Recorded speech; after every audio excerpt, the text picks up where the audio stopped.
That's a great question. And this is actually a mistake that I personally sort of made. So I kind of want to make sure I share this advice with everyone is to Excuse me, sir. Have you ever built a business in Japan? I'm sorry, man. I got to go to my office just around the corner. It'll be quick. There's a lot of people who want to know how to start a business. Can ask you just a few questions. Okay, if it's a few questions, sure. Why not? And today I'm here with. So my name's Yoshi. I'm the founder of Akiya Air. So Akiya means an abandoned house in Japan. And we provide a service where we help people search, buy, renovate, manage, and monetize on these Akiya properties. What made you decide to start a business here in Japan? So I am Japanese. Kind of grew up all over the place, like Taiwan, Hong Kong, South Korea. But I definitely feel really at home here in Japan. And I do think that there's a huge opportunity right now. Why do you think there's a huge opportunity here in Japan? So number one, there's been a huge influx of tourists coming into Japan right now. Japan's a really sort of hot topic, especially in the social media space. And also, as all the foreigners know, the yen is very cheap right now. So it's very, very affordable for foreigners, including houses, including properties. So yeah. What are the challenges of starting a business here in Japan? So I would say that in Japan, you do have to deal with a certain amount of bureaucracy. And it is still challenging, unfortunately, for some foreigners to start businesses on their own. So I would say that my recommendation would be to pair up with a local local Japanese person, and it just makes the whole process like 2 times easier. So, how was your experience of building a business here in Japan? So I incorporated my company in September. So it's only been a couple of months, right? So I'm still very much in the early stage of this journey. But just like all startups, it's been a very rocky path, man. I'm not gonna lie. I'm going through co-founder breakups. I'm going through, my website being shut down, being hacked. So it's been a rough patch. But with that said, it's been a very fun ride as well. Yeah, I wake up, trying to build my vision of the company that I want to create, and it's definitely worthwhile as well. Before this, you were working a 9 to 5. Why give that up to start a business in Japan when there's no guarantee that it'll work? I would say that you only live life once, and I always try to imagine myself when I'm 80 or 85 years old in my deathbed, and I don't want to say the words like only if I had, you know what I mean? So in life, I think, you just got to go for the things that you want to do and then regret them later. If it fails, right? If it succeeds, great. But if it fails, that's that. It's another life experience, another life lesson. A lot of people want to start a business in Japan, but they don't know where to start. What advice would you give them? So there is a great sort of center. It's called Tosbec, TOSBEC. And I've used them a couple of times as well, but you should go there, especially if you're a foreigner, if you don't know where to start. They have great resources for free for first-time entrepreneurs, and you can ask all of their consultants, and they'll give you all this free information. So I would say that's a great place for you to start. And also, yeah, just check out some of the communities that are out there for founders. I mean, I run a community myself. It's called TBC, or Tokyo Breakfast Club. So it's a community for founders by founders, and we share resources, ideas, and just, support each other out. There's a lot of people who want to start a business, but they feel like going to these networking events won't be good enough because they don't actually have the business yet. Right. What advice would you give to them? Can you read what it says on my cap?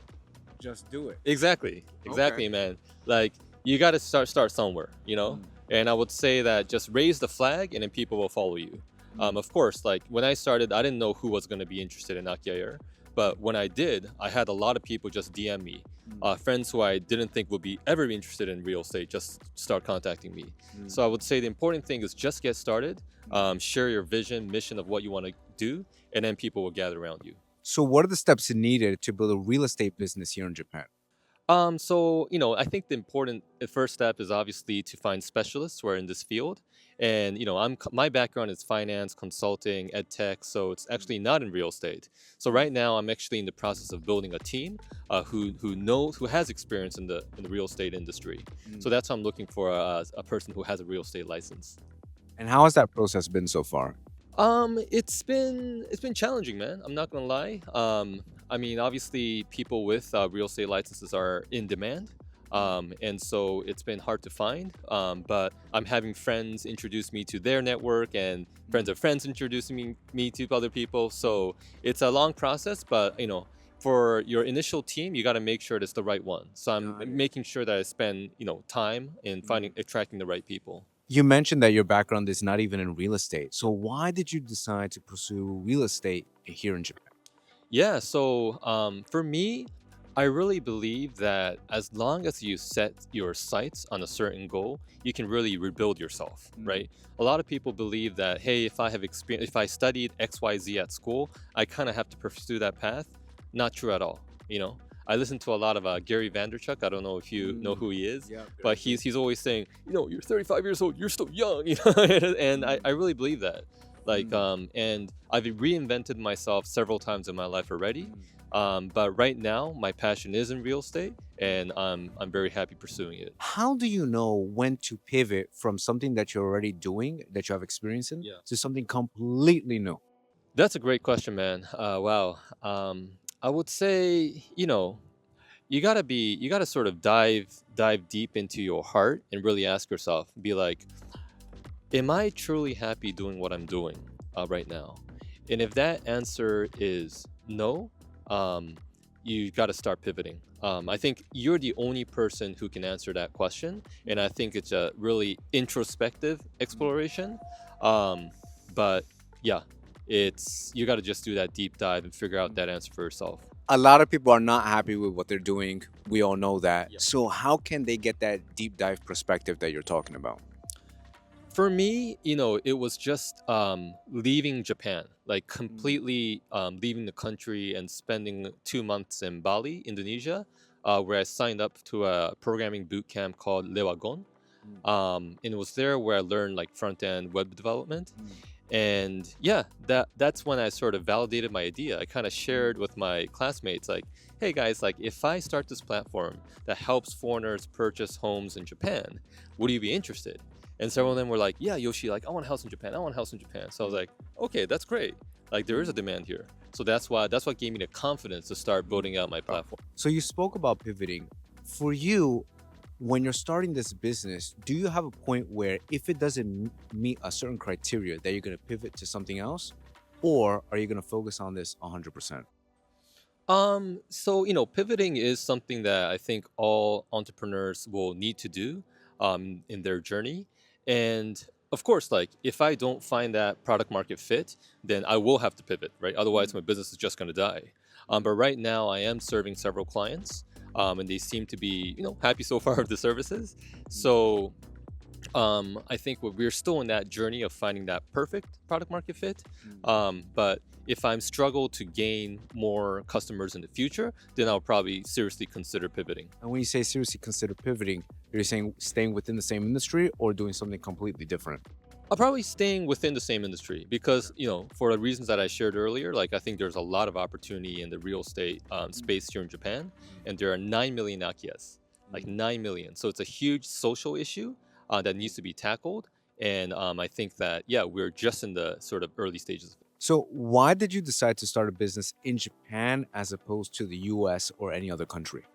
That's a great question, man. So in Japanese, Japan is sort of referred to as a Senshin Kadaikoku. And what that means in English is an advanced nation with social issues, social problems, right? So Japan is actually leading in many of these social issues, whether it be,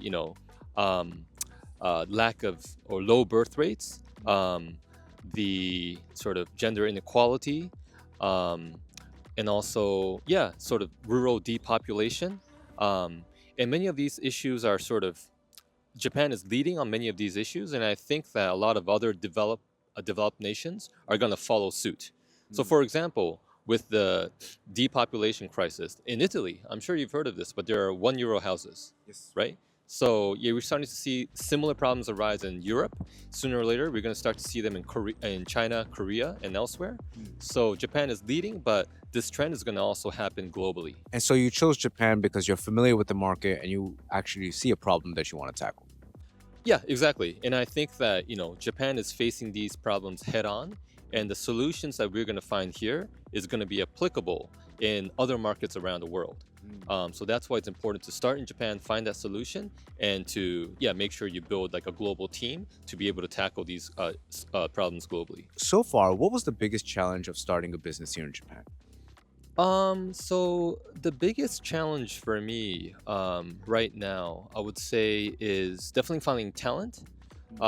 So, as Japan is facing low birth rates, and finding talented people who are in their 20s and 30s who want to work on startups is definitely quite challenging. I mean, compared to 10 years ago, it's been a huge improvement, right? But still, it's like a lot of corporations have a very tough time hiring people, and that's why recruiters here get paid a lot, right?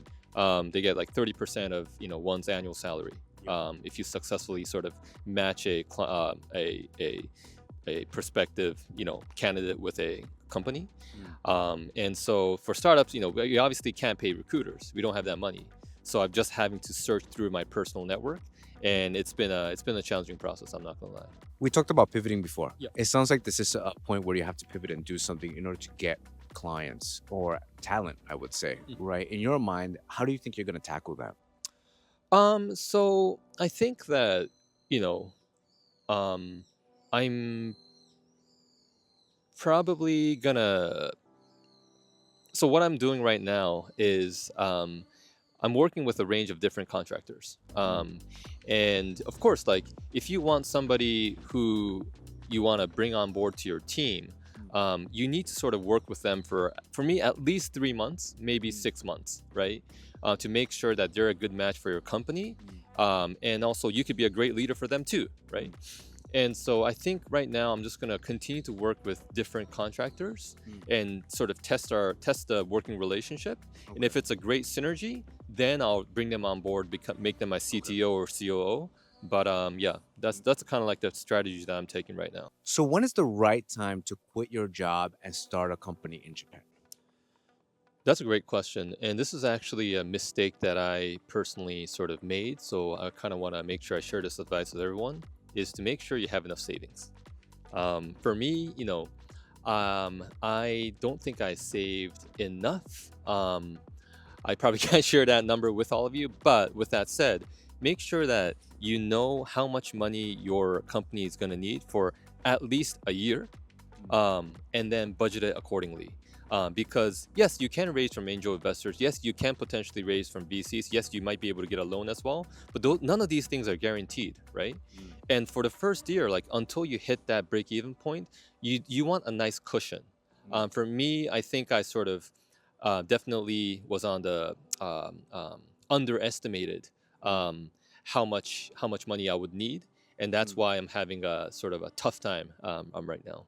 So what exactly would you do different? Would you just work longer before starting the business? Would you start the business and also work at the same time? What would you do differently?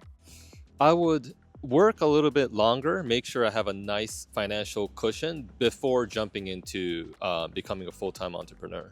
The reason why I wouldn't do that hybrid half-half thing is because then you'll never take off. Like, let's be honest, human beings are innately lazy, or at least that's what I believe. So when you have a nice paycheck that's coming in every month, you're going to depend on that. You're not going to want to sort of give that up and start your entrepreneurship journey. And so for me, yeah, like I said, I'm going to make sure I work a little bit longer, have a nice cushion, and then jump in. So there's a lot of people here who work a 9 to 5 who, they can't just quit their job to start their own business. What advice would you give to them? For those type of people, I would say that think of what kind of 9 to 5 job you're doing, because there's a whole range.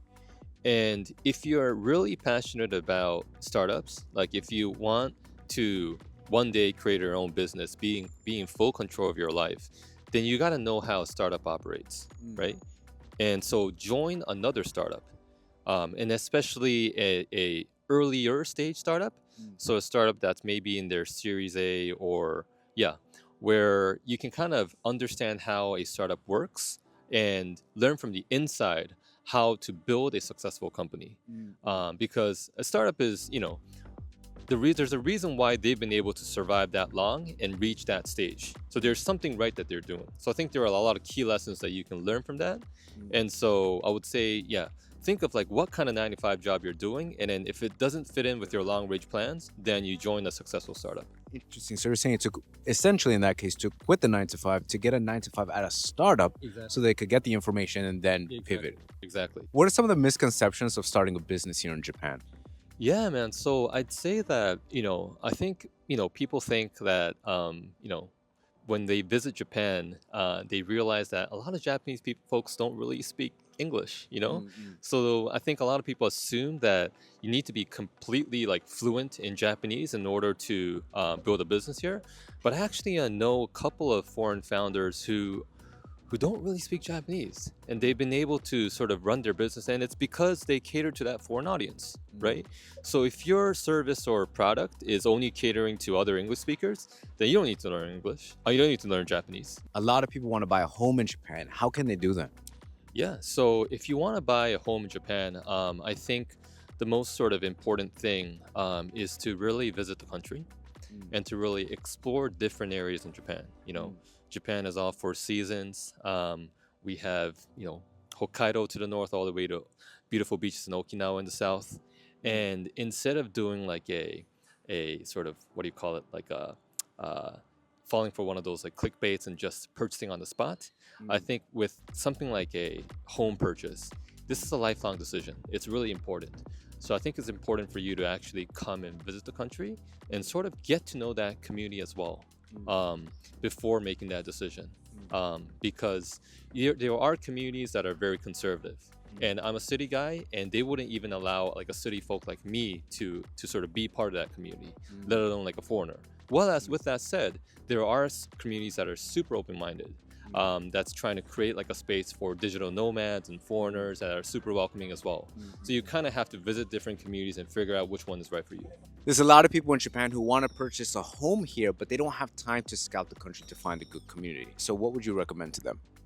Yeah, so I would say that if you don't have the time, I mean, most people start out by going to the key big cities, right? Like Tokyo, Osaka, Kyoto. But the second time around, they start wanting to venture out to the countryside. And to me, that's real Japan. That's where you can find the preserved, like, our traditional Japanese culture. It's mostly in these hidden rural areas. And so, what at my company, Akiya Air, we're thinking of sort of arranging what is called Akiya trips, where we bring these foreigners to the countryside, where they get to interact with some of the local people, they get to try out some of the local cuisine, take part in some of the activities, while house hunting as well. So yeah, doing this whole package tour. So yeah. So the main thing for that tour would be to see the Akiya Airs, the abandoned homes in Japan, so that they can purchase it. Exactly. But packaged in a way where you get to know like the local community, because at the end of the day, you're going to be living there. Why is it so cheap to purchase a home in Japan? So oversupply. So we experienced a population boom after 1945. After we lost the war, and through the 50s, 60s, we experienced a population boom. And when those people started working, having families, there was a great need of housing. But now our birth rate is about 1.27. So that's why, yeah, there's not enough people to fill these houses. And due to oversupply, the houses are extremely cheap, especially in the countryside, because there's this great migration, or one-sided migration, of people moving to the cities from the countryside, but nobody going back. Is it true that there are ghosts in Japanese homes, thus making it so cheap? Yeah. So, a lot of people think that, there are ghosts, but that's not true. Like, come on. And actually, from a real estate sort of company's perspective, you're required to sort of inform the buyers that if there was a death, then you have to actually report that to the owner. So the owner is fully informed of what happened to the previous inhabitants. But yeah, there are no ghosts in Japanese homes. Can you purchase a home in Japan without Japanese citizenship? So actually, this is a yes. Yeah, a lot of people don't know this, but even as a foreigner, you can be 100% owner of the land and the property on top without Japanese citizenship. It's a Japan unique situation, and a lot of people don't know about this. And how is that possible? So, I think that, Japan had one of the more liberal land laws Mm, after World War II. mm, And it's also because, the US actually rewrote our Constitution. General mm, MacArthur rewrote our Constitution, and they needed to build American bases to combat the growing threat from communism. mm. And that's why they made it very liberal. I mean, they made it so that foreigners could own and operate on these lands. If a foreigner purchases a home in Japan, can they get citizenship? So unfortunately, no, you can't get citizenship even if you purchase land in Japan. Mm, But with that said, I think there are creative ways in which you can get yourself a visa. mm, For example, you can sort of establish a company, find a Japanese person to become a representative director, and then sponsor yourself like a business visa. That's mm, one possible route. Also, I know the easiest to just get like one of those language visas. So sign mm, up for one of the language schools here, and then you can get, I believe you can get like a 2-year visa. But you have to obviously learn Japanese. mm. So there are different ways in which you can sort of figure out ways in which you can legally stay here in Japan. Do foreigners have to have a bank in Japan in order to purchase a home here? Nope, you don't need a Japanese bank account. It's very challenging to actually set up a Japanese bank. For me, as a startup entrepreneur, that was actually one of the hurdles. Mm, Um, so right now, I only have an online bank that I'm running, and yeah, like in the way which you can do this is even if you're a home buyer, you can just sort of send the funds to an intermediary, like mm, a real estate company here in Japan, and they mm. perform the transaction for you. Is it expensive to purchase a home in Tokyo? Yeah, so this is another like sort of misconception, but a lot of people think that you might be able to find these like cheap Akiyas in Mm, Tokyo. That's not true. Tokyo is pretty, I would say, on the same level with a mm, lot of the other major global cities mm, like New York, Singapore, Hong Kong, whatnot. And so real estate in Tokyo is actually fairly expensive or fairly competitive. mm. But if you go 60 minutes outside of Tokyo, 90 minutes outside of Tokyo, that's when you start seeing these huge discounts where you can buy a house for several $1,000s, $50,000, whatnot. Perfect. Yoshi, thank you so much. I Thank appreciate you, it. dude. Yeah, awesome.